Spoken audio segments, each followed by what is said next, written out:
This is the Global Podcast Network, where executives and professionals connect, share, and inspire. Stay tuned for the conversations that drive success.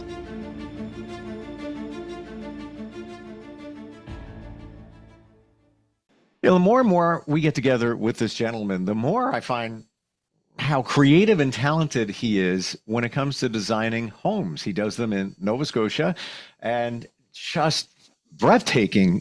And not just the design, but even the features that he builds into them. His company is called Atlantic Home Design Unlimited, and we're going to look at some of his designs today and the kind of the process that goes there from start to finish, or from the concept to the actual completion of the goal. John Hattie. Is it Hattie or Haiti? I'm having a mental block today. It is Hattie. It is Hattie. Welcome back, John. How you doing? I'm not bad. Steve, how are you today? Real good, real good. I believe we are going to look at or at least discuss a cottage. But am I getting this right? 6,000 square foot? It's over 6,000 square feet. How can that be called a cottage? I don't know. It was for two people most of the time. I think of a cottage, at least in these parts. I'm on Long Island, New York. They're small places that usually can be built near the water, but they're small. You're talking like 1,000 square foot, things like that. This is one heck of a cottage you got going on here. So in Nova Scotia, a lot of our cottages are typically 800 square feet to, say, 1,800 square feet. Okay. This is an exception. This was a very successful businessman and his wife. They've passed on, both of them. But beautiful, beautiful cottage. I did it about 20 years ago. This cottage has been, it grew in two phases. So it was the basic building first, and then we added on a triple car garage, a pool shed, the greenhouse, all that stuff into one complex with a guest suite up above it. So it's a very unique building. Their son now presently owns it, and but it's a beautiful, beautiful structure. This house has also been used into a movie and a TV series also, which is quite cool. So they took the house over for a month or two back, probably about 7, 8 years ago, when Gary and Mary Lou were living, and they did the movie Jump the Broom there, and it was I believe I'm saying this correct, politically correct. It was an African American movie, very, very funny, and I've watched it multiple times. I love the movie, but it also features their house quite well. It shows it off. So it's a classy cottage. It's not your normal run-of-the-mill cottage, but I've been very proud, and it was very unique. So the design was controlled by me. There was an interior designer involved in the process also, all right from the beginning in the meetings. So it was a group of 4 people that were actually designing this cottage together. So I don't know if you have it up on screen. And I'm looking at the initial photo of the outside with the cedar shingles.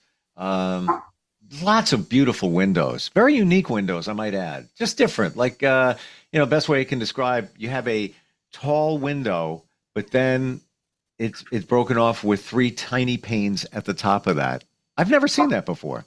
I transom windows of different sorts and effects, and I do that quite often, actually. So the one that are you on the one shipbuilding shed one where it looks like it was emulated a shipbuilding shed? No, I'm on the one with what's that called? Not a widow's peak, widow's window. The widow's watch. Widow's watch. Yeah, Okay. Sort of a stone wall in front of it. I'm on a different one from you.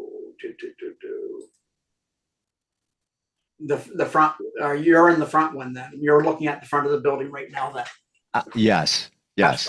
Yeah. And it has 2 dormers on it, and the center gable dormer entry. Yeah. Yeah, those are transom windows above, and use them quite regularly. Even in contemporary design, you'll see a lot of transoms now without the grills and this type of stuff. So it's a slightly different personality. But it's all combination of how you combine windows and doors. This design actually won a design award. And when the judges awarded it, they did mention number one about the attention to detail, and a lot of detail in this house. This house took a year to design, off and on. So, and Wow. that back and forth, that type of stuff. Really nice project. I've done multiple projects for this customer over the years, and I've done probably about 6 or 8 different projects altogether, commercial, residential, that type of stuff for them. They like my work, so he keeps on coming back. But this building here was built on the traditional classy style homes that we have, very traditional. Cape Cods or story and a halves are very traditional here. It's our heritage. And they're seaside homes. You'll see a lot of them in Nova Scotia. So they just wanted a nicer one. Okay, easiest way to put it. And their property backs onto Lunenburg Harbor. So if you go down to the bottom there where we were talking, no, actually go up to the one that we started off with there, Steve, the one with the back of the building. I said that was the dining room. Mm-hmm.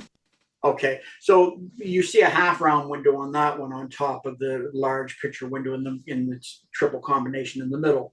And that's been carried through different parts of the building, the arch and all that type of stuff. And these would be similar to your homes in Nantucket.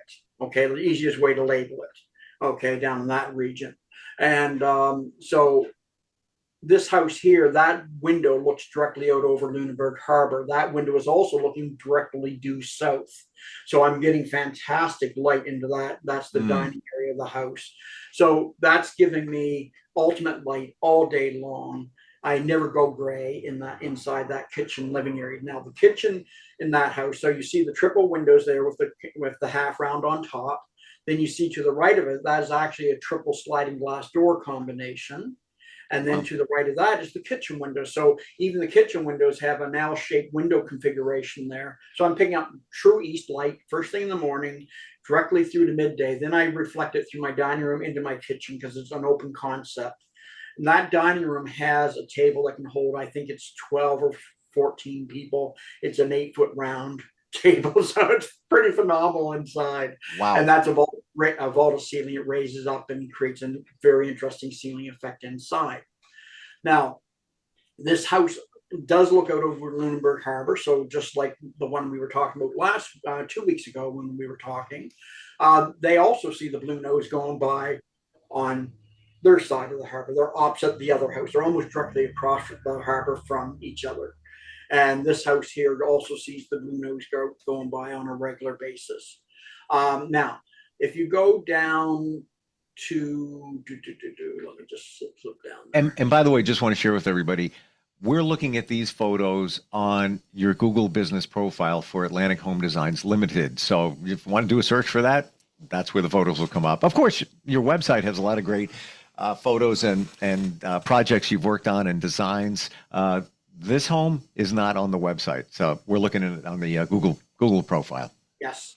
So if you go down to the bottom of the website where I had the cluster of that house together, you'll see the shipbuilding shed one, the one with coming out on the left-hand side where it has the transom windows high just under the upper roof line there. Now, that was to emulate a shipbuilding shed that was in Lunenburg, the community next to us. This is down in, this is just outside of Lunenburg, Nova Scotia. But this is actually emulating a shipbuilding shed, which is very traditional to our heritage here in Nova Scotia. And they want to bring that heritage into their home design. So this was part of the process in this house, was making sure we had traditional elements into it, had that heritage brought into it. So the interesting thing about it, and I wish I could show you this, I don't have it on here, but that was actually Gary's snooker room. Which is used for what? Playing pool. His bar was in there, his snooker bar. So let me make sure I have this right, John. the shed. The shipbuilding shed is actually the snooker room. We just want to emulate it like a shipbuilding shed. And actually, we have those transom windows that are up high. They're actually put light from that would be grid east right down into the snooker room. On the opposite side of it, I'm getting grid west light right down into the snooker room, and then the one on the windows on the end of it are all grid south. So light's very important, but you got to know where it's coming from, know where it is, and get it into the building at the right hours of the day. So when do you use the snooker room? Late afternoon into evening. Okay, so what have I done? I've set that snooker room up on the southwest corner of the building, basically. And as a result of it, I have phenomenal light in that snooker room. And we also have the bar adjacent to it, which makes it very easy for getting your drinks and this type of thing as you're enjoying a good game of pool. So now Gary's office was on the same elevation, was immediately to the left, or to the right of that snooker room, where you see the double French doors there. Then to the right of that again, in the middle of the house, that living room was a 40-foot living room. That was a 20 by 40 living room or great room in that particular house. And you may find pictures, if you get into the interior, you may find pictures on the inside of it, but I'm not there right now. Yeah, I want to go back to the shed. Yep. Square footage of that, approximately, what size are we talking? Probably 24 by 30, 24 by 36, something like that. It's probably 24 wide, because I had to get enough structure there to make the turret work, and I have some tie beams going across the roof there to, keep it open so the light comes down through. So you feel that ceiling follows that roof line right up to the very to the very ridge. It's kind of ironic, John. The shed is what we consider cottages here. Their garage is what I would right.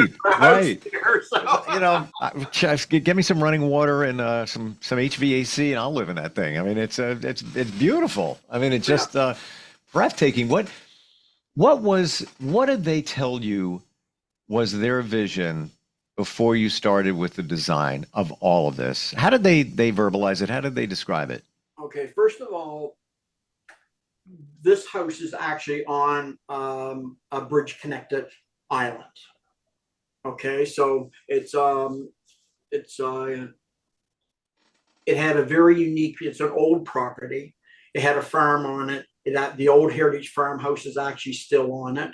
This house was actually featured in a magazine, and you'll see the reference to that on my website, atlantichomedesigns.ca.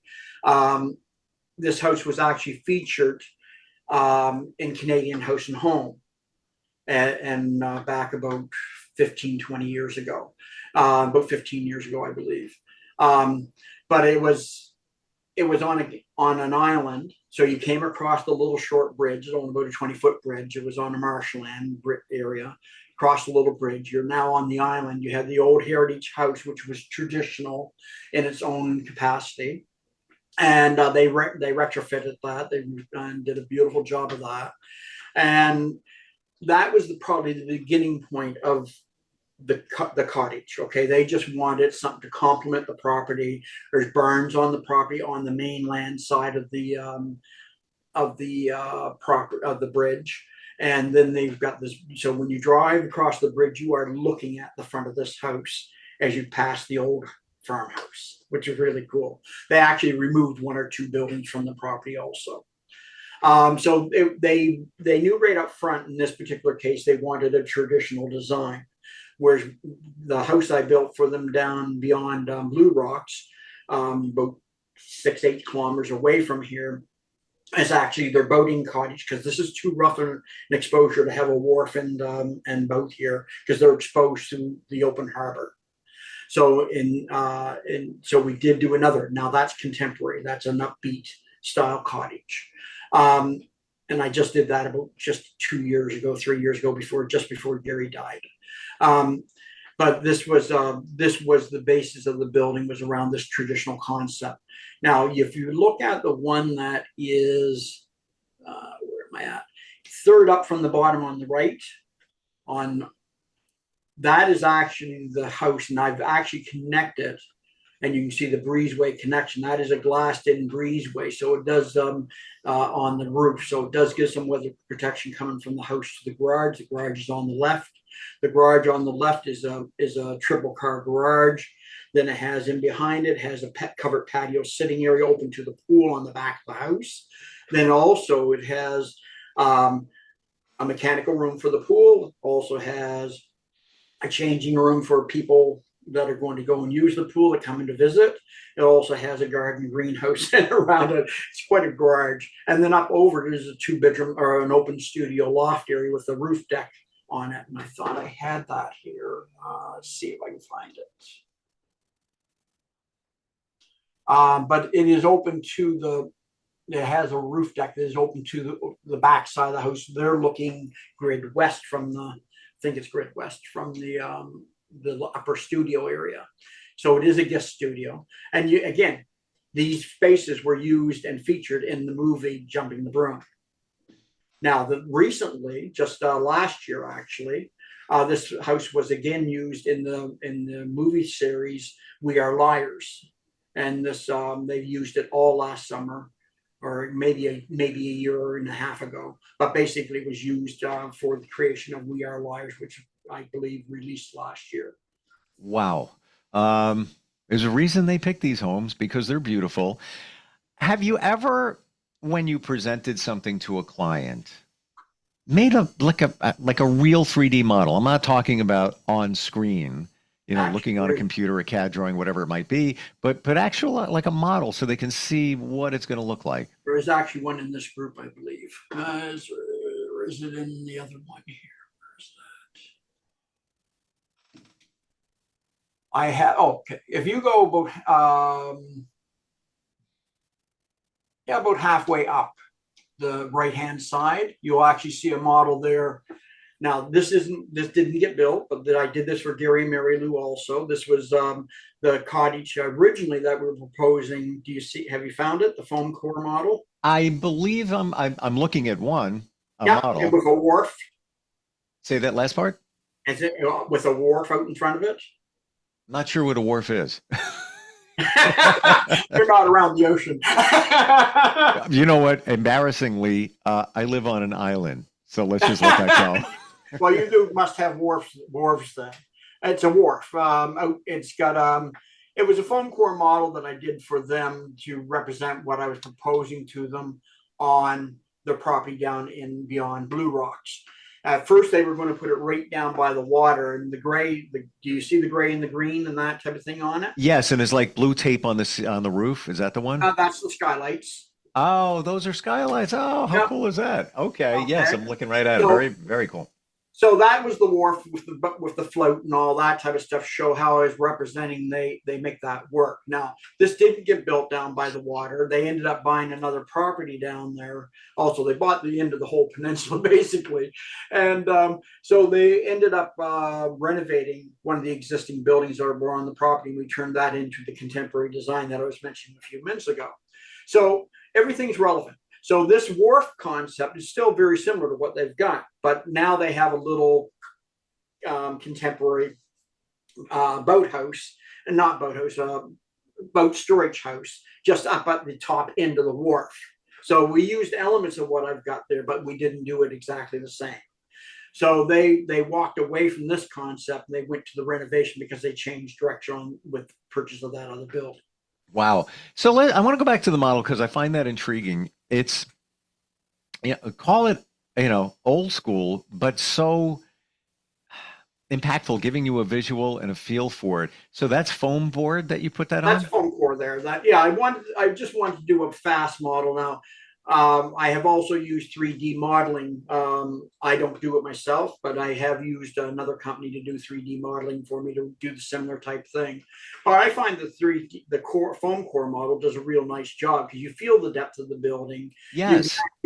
You can actually see how I'm fitting it on the hill and tying it to the rock, the green being the rock, and then the light blue being, or the white being the down at the bottom being of course the code. Yes, I love it. And you can see the windows. You can like we say, the skylight. This one particular model.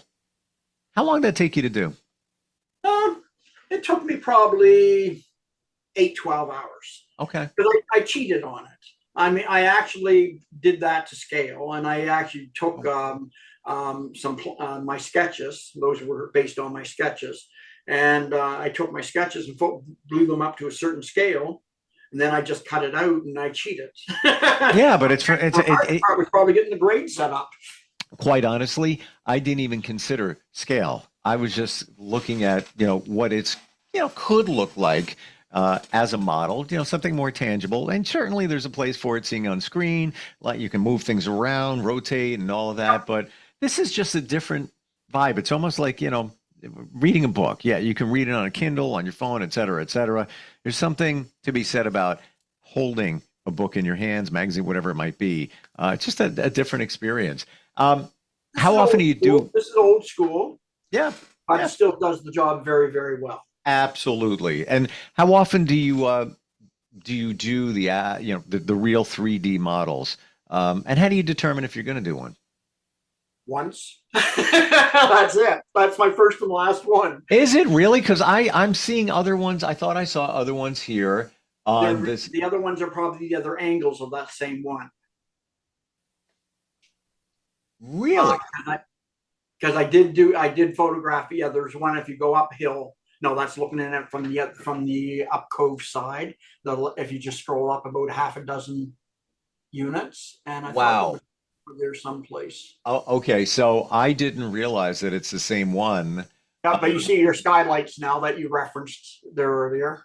And that almost looks like a smaller home, smaller model until you get to the other side, and then I thought there was another picture of it there too, but I'm seeing at least three pictures. Okay, I'm only seeing two so far. And now what's that thing called? That the nautical thing that I should know? What's that called? The wharf. Okay, now I see that. So you've got your wharf coming off the back side of that cottage. Now I see it. And that your float or your float and your ramp going. Yes. Now, John. Now I got it. Okay, I found the other one. So yes, the third one is downhill from the first one, and it's the front side of the same cottage. Let me tell you. Looking at the first one with the skylights, that was really good. Looking at this one with the wharf, oh my gosh, this is like breathtaking. Even in a 3D model, like I'm feeling the magnitude of the design for this home. Just like breathtaking. Then if you go to that front elevation, which is down further, it's about on the left hand side down further. Just amazing. Like this is just the like this is foam. It looks this good. All I did was I glued my blueprint or my sketch to it. It's great. It's just something different. Like I imagine, many don't still do that occasionally because it's old school. You got computers and everything is CAD assisted. It's $1,500 to do that. To create that for the customer. So I could have hired it out, but they wanted it done fairly quick. So and you did a fine job. We're just about out of time. Just amazing work that you do, and it gets better every time we get together. And there's a reason. Seriously, John, you are so talented. There's a reason that your homes are featured in TV and movies. What's your website if we want to take a look at those and check out more? AtlanticHomeDesigns.ca. Got it. And you primarily design in Canada, Nova Scotia, regions around that. Not only Nova Scotia, but I'm going to say Eastern Canada is my territory. I'll go anywhere that people want to pay me to go. And I've had projects this year up in Cape Breton Island, which is about 4.5 hour drive away from Halifax area. And I've done some down in Yarmouth area, which is about a 3.5 hour drive away from Nova Scotia, from Halifax. So, and then I've done other ones. I'm doing one right now up in Moncton area, and one up in some there. Just amazing, award winning, and there's a reason why. Thank you so much for being here today, John. Appreciate it. This is exciting. Somebody's future you're designing. Where the family is going to live in this home and generations beyond. Truly appreciate it. Thanks again for being here. You take care, Steve. Thanks. You. This is the Global Podcast Network, where executives and professionals connect, share, and inspire. Stay tuned for the conversations that drive success.